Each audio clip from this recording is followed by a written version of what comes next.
গাজা যুদ্ধ অবসানে মার্কিন প্রেসিডেন্ট ডোনাল্ড ট্রাম্পের প্রস্তাবিত ২০ দফা পরিকল্পনা নিয়ে চলছে আলোচনা সমালোচনা।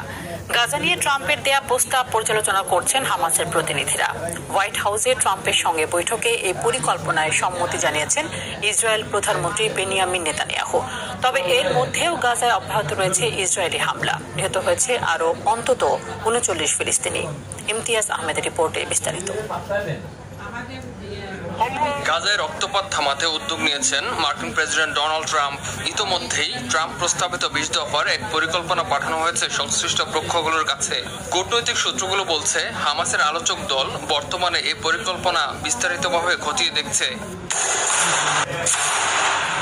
প্রেসিডেন্ট ট্রাম্পের দেওয়া পরিকল্পনায় গাজার স্থিতিশীলতা নিশ্চিতে একটি আন্তর্জাতিক বাহিনী মোতায়েনের প্রস্তাব রয়েছে। তবে এ নিয়ে উদ্বেগ আছে ফিলিস্তিনিদের মাঝে। তাদের প্রশ্ন, এই আন্তর্জাতিক বাহিনী কাদের নিয়ে গঠিত হবে আর গাজায় তাদের ভূমিকায় বা কি হবে?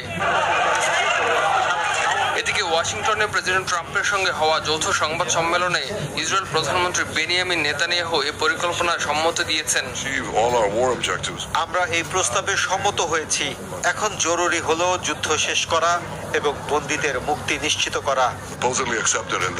যুক্তরাষ্ট্রের এই শান্তি প্রস্তাবকে স্বাগত জানিয়েছে সৌদি আরব, জর্ডান, সংযুক্ত আরব আমিরাত, কাতার, মিশর, ইতালি, ফ্রান্স ও যুক্তরাজ্য সহ বেশ কয়েকটি দেশ। সমর্থন দিয়েছে ফিলিস্তিনি কর্তৃপক্ষ। শান্তি পরিকল্পনার খসড়া নিয়ে আলোচনা অব্যাহত থাকলেও গাজায় প্রতিদিন বাড়ছে নিহতের সংখ্যা। জায়নবাদীদের হামলায় এদিনও ধ্বংসস্তূপে পরিণত হয় বহু ঘরবাড়ি।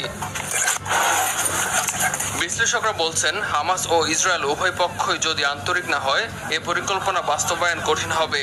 শেষ পর্যন্ত ট্রাম্পের এই উদ্যোগ কি শান্তির সমাধান আনবে, সেদিকে দৃষ্টি সবার। ইমতিয়াজ আহমেদ, RTV।